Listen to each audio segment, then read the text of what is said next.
Has there been anything along your journey that you've kind of regretted? And then how do you deal with regret? I mean, individual choices and mistakes, yeah, but ultimately you learn from those. So like, no, because like even the regrets, the bad things or the stupid things, you learn not to do bad things or stupid things. You know, all those things are beneficial in some way if you can get through them. You know, if you like did something that resulted in someone's death or something horrible like that, yeah, it'd be a terrible regret. But I've been very fortunate that hasn't happened. But the dumb that I've done or the bad mistakes that I've made, they've taught me. You know, you learn. Like, that's why failure is so important. Like failing and up and making mistakes, it's very important. That's how you learn. That's how the bad feeling that you get from something that you shouldn't have done or wish you didn't do or wish you did better. Like especially failing at something where you half-act it and you just feel like a loser. Like that just teaches you. It teaches you to get your shit together. Well, you have such a good ability to learn from those things. Some people, I think, kind of it's just like it gets repetitive for some people. That's dangerous. Yeah, it's dangerous to dwell on past mistakes because people sort of define themselves by the worst moments that they've ever had. And if that's the case, like some people are stuck in high school. You know, they're stuck in failures that they had like when they were first getting jobs, and they always think that they're a loser, and they don't like the feeling of failure, so they keep low expectations so that they never have to feel that. You got to get through it. You got to get through bad feelings. You got to get through failure.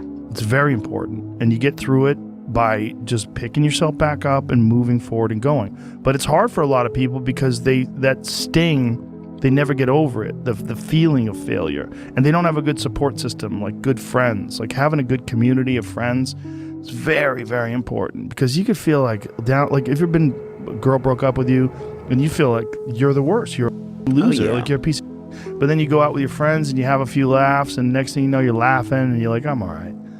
We'll be all right. And when I learned about the anterior mid-cingulate cortex, I was like almost out of my seat. Most people don't know this, but there's a brain structure called the anterior mid-cingulate cortex. When people do something they don't want to do, like add 3 hours of exercise per day or per week, or when people who are trying to diet and lose weight resist eating something. Right. When people do anything that and this is the important part, that they don't want to do. Right. It's not about adding more work, it's about adding more work that you don't want to do. Yes. This brain area gets bigger. Yep. Now here's what's especially interesting about this brain area to me, is smaller in obese people. It gets bigger when they diet. It's larger in athletes. It's especially large or grows larger in people that see themselves as challenged and overcome some challenge. Right. And in people that live a very long time, this area keeps its size. In many ways, scientists are starting to think of the anterior mid-cingulate cortex not just as one of the seats of willpower, but perhaps actually the seat of the will to live. See, now we're talking. I hate fucking social media. In 2013, people wanted me to write my book. I did it in 2018. Took 5 years. And the reason why I didn't do it, I sat at the table and Jennifer was there. This is before she started working for me. I started dating her, whatever. And all these people were there. And they're like, man, you gotta go on social media. And I was like, fuck you, man. Like, I'm not, it's poison. It's poison because I knew what I did to get where I am. And I'm gonna have these people, these normal, everyday people, fat, lazy, exactly who I was, judging me. Because I know it, because I was once them. All my hard work, all my dedication, I'm gonna have some normal dude get his little brownie, his little ding-dong, ho-ho Twinkie, sit there with his coffee, picking me apart. Oh, he must be unhappy. He's just, do you know how hard it is to put these shoes on every damn morning? And I'm gonna have you pick me apart? So, yeah, there's so much that goes into this that I was like, fuck this. I never want anything to do with it.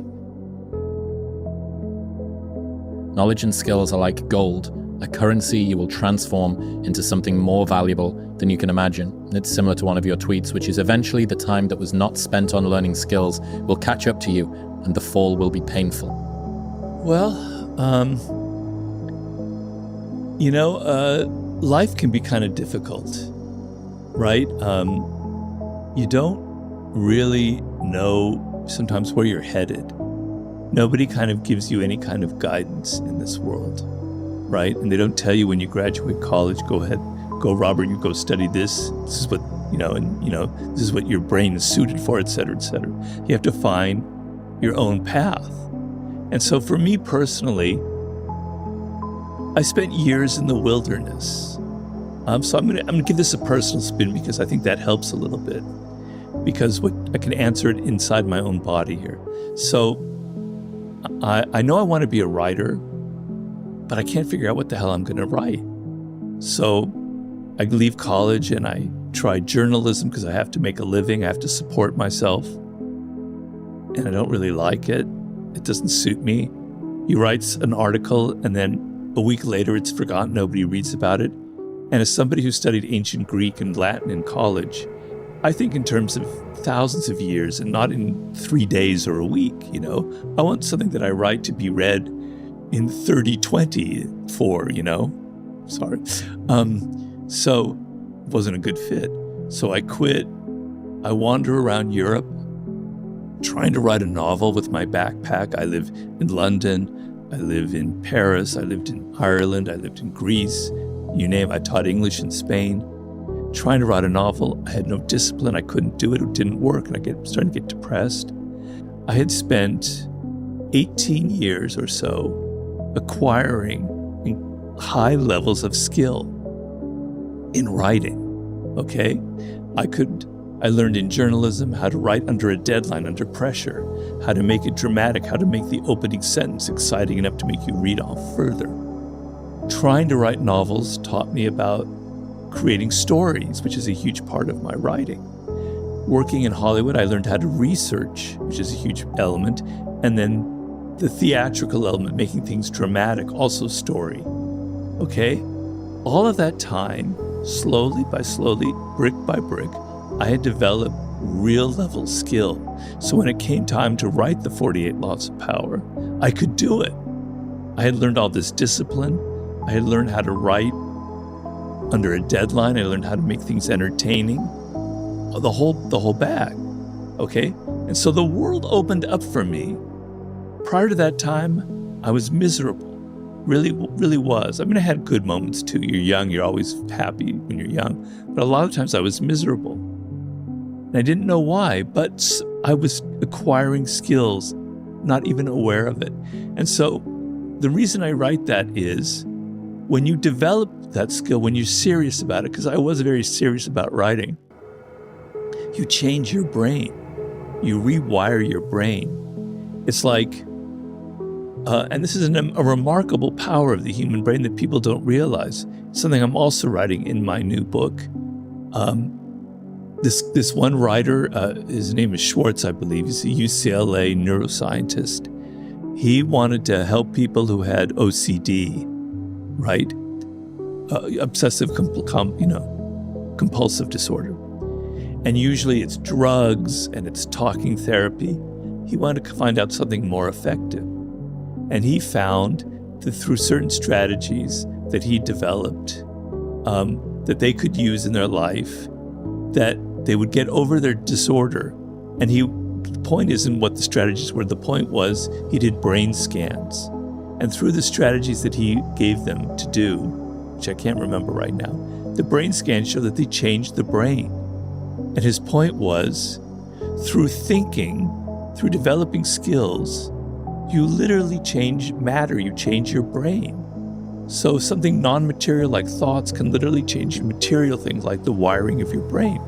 You learn skills, you're changing your brain, you're changing the matter of your brain. Things are connecting that weren't connected before.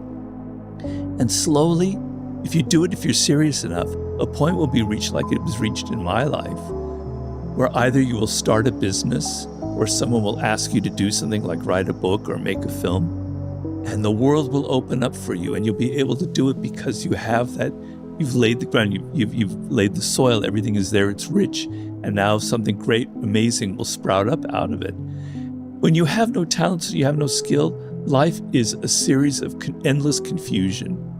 You hit this road, you go here, then something else, you go here, then you go here, you end up in a circle and you don't know where the hell you are. When you've got skills, zoom, you know where to go. It's not zoom, it's more like, but your head Meander. somewhere. Yeah, it's not. Yeah. I don't know if we're being filmed, but so yeah. So that's my answer to your question. No good story happens from things going right. My granddad always said this. The greatest gifts in life are not in the plans, they're in the detours. There is no way I could plan my way to being on the stage. I have failed a lot more and a lot longer than I have succeeded. I didn't originally get the role in Top Gun that I auditioned for, and it's worked out better than I could have ever even imagined. So if you want your life to be a great story, like a great movie, if you want it filled with adventure, comedy, romance, action, thrills, when you go out there and things inevitably don't go according to plan, just remember, that's when your movie's plot is just getting interesting. That's when your protagonist is being tested. That's when the writers are working overtime to give the audience some nail-biting drama. Enjoy things not going according to plan. If you knew the ending, it wouldn't be worth the watch. No good story happens from things going right. A lot of people out there dreaming. They don't put the work behind the dream. That dream has become their fucking master.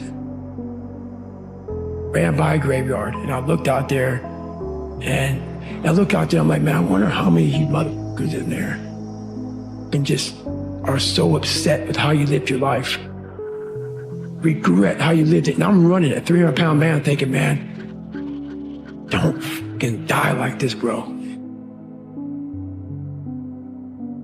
Sometimes sitting there thinking about the life that you want to live and the person you want to be and the simply isn't enough. If thinking about all the things that you want in your life isn't enough to get you going, why don't you sit there and think about the things that you don't want? All the feelings you don't want to experience. All the pain you don't want to feel. If you just can't visualize the bright future ahead of you, why don't you sit there and contemplate all the darkness that you're going to be surrounded by if you don't do what you need to do? Like sitting on your deathbed wishing you could do it all over again differently, but you can't. Wishing you had done what you need to do now when it's too late to do it. Ask yourself the question, what does the future look like if I don't do what I know I need to do? Suck it up and you find a way to persevere and work your way around it, because guess what? You ain't the only person in the world that's going through stuff. The world is filled with people who've got excuses about why they're being held back. And by the way, those things will be valid. But nobody is going to come and help you just because you're crying about how you're being treated unfairly. You have to show that you have the intestinal resolve to overcome. Face your fears, whatever they are. The fear that we might not do a good job. The fear that it might not turn out as we hope it would. The fears that are lurking there, some that have come and have been there even maybe since our childhood. Life is consisted of both fear and faith. Faith, of course, is the ability to overcome your fears.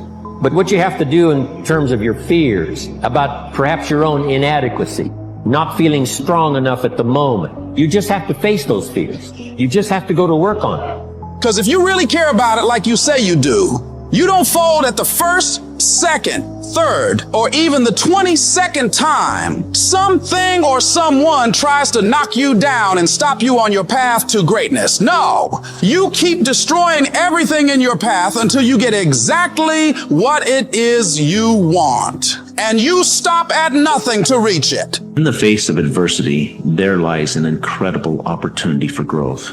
You see, greatness isn't born from comfort and ease. It is carved out of challenges, sculpted from setbacks. Forget what you've been told about the limits of your potential. Based on where you came from, what's happened to you, the color of your skin, or the balance in your bank account. Those are just factors, not predictors. When all hell is breaking loose in your life, you got to take a stand. You got to stand up against all the negativity that's consuming you and surrounding you. And you got to create a new reality for yourself. You've got to fight for a different outcome for you and your dreams. Suffering, sacrifice connects to everything else, that it is an equation to success. you accept it as a necessary ingredient to get to the top. Why? Because most people are not willing to do it. Most people are not willing to put in the extra mile. Most people are not willing to put in the extra necessary labor. They're not willing to invest in themselves. They're not willing to go through the sacrifice or the potential loss. But when it's all said and done, you and I are going to end up in the same place. We're going to end up in the grave. So how risky is life? It's super risky. We're going to die, right? That's the end game. So what is there truly to lose? Nothing. You just realize that it's part of the equation. And when you understand that everything connects to everything else, you begin to develop a complete mind. There's going to be days where you don't feel like showing up.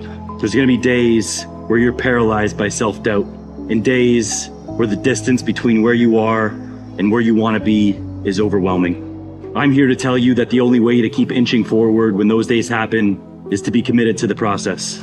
Because the ones who stay consistent, whether they feel like it or not, are the ones who see the results, not the ones who have conditional commitments on their goals. Keep going. But I'll tell you right now, you might not be in control of what the world gives you, but you're always in control of what you accept. This life is not an external battle, my people. This life is an internal war. Your greatest battle is here. So my question I want to ask you right now is, what are the things that are in your control that you can change right now? You can control and change the internal dialogue that you're having within yourself. I need you to do me a favor. Do more than just exist. You come from greater stock than just taking up space. Leaving this world better than you found it is your responsibility as a human being. Utilizing the gifts that you were given at birth is how you leave this world better than you found it. Leaving an impact, a legacy for the next generation to follow.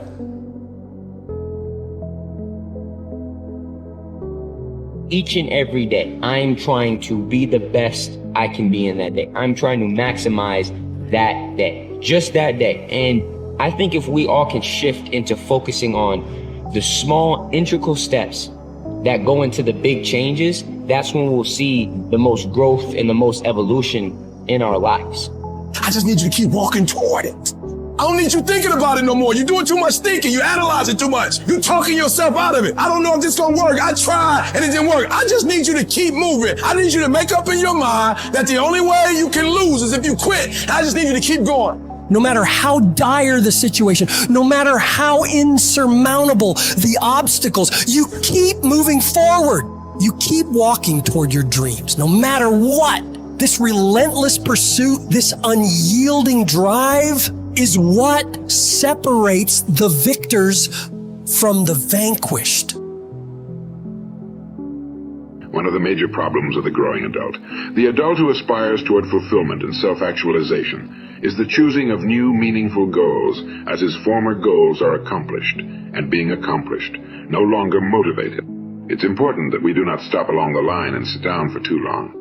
To remain healthy and alive, a person needs a new interest, a new challenge as he satisfies the old ones. If a person aspires to a certain level in the business world, a certain income and reaches it, and if it's quite adequate for his needs, it won't motivate him for very long. Something new must be introduced. If the man doesn't find it, then management should. If the man is to continue to grow and make a major contribution to the organization and to himself, motivating people is as important for the people as it is for the vitality of the organization. Whether the organization is a family unit, a school class, a research organization, or a business concern. Some people are self-motivating. We all know such people. They are always off on some interesting new endeavor, but I'm afraid a large percentage are not. They seem to lack the curiosity or the creativeness or the knowledge to seek out new motivating challenges for themselves. Our lives are full of things. Our past's full of events that were once the most exciting things. Things that buoyed us up to great heights of expectation and filled our lives with fresh new interests. Today, well, they're old hat, like the 3-year-old car or the 10-year-old home. They no longer suffice to motivate us. And what's the busy wife and mother to do when the last of her kids marries and moves away, or when her husband retires from his job of 30 or 40 years? We must consciously see to it that we do not run out of wants, that we can still sit down and make out a want list and find ourselves getting that old excitement again for something new to plan and work for. The human being needs desperately the carrot on the stick. Dr. Maslow said to his students, "If you deliberately plan to be less than you are capable of being, then I warn you that you'll be unhappy for the rest of your lives. You will be evading your own capacities, your own possibilities." Henry James, the very prolific American novelist, brother of William James, who is often called the father of American psychology. In fact, the James family remained outstanding for generations. Henry James once wrote in the Ambassadors, "Live all you can. It's a mistake not to. It doesn't so much matter what you do in particular, so long as you've had your life. If you haven't had that, what have you had? What? One loses. One loses. Make no mistake about that. The right time is any time that one is still so lucky as to have." Well, that wouldn't be a bad piece of advice to have framed in place in a conspicuous place, would it?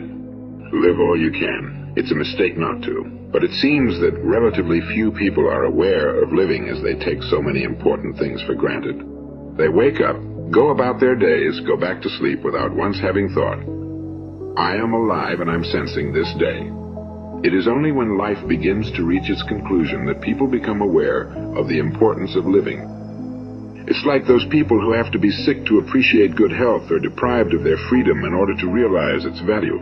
People who are aware of living, of enjoying living, are like sponges.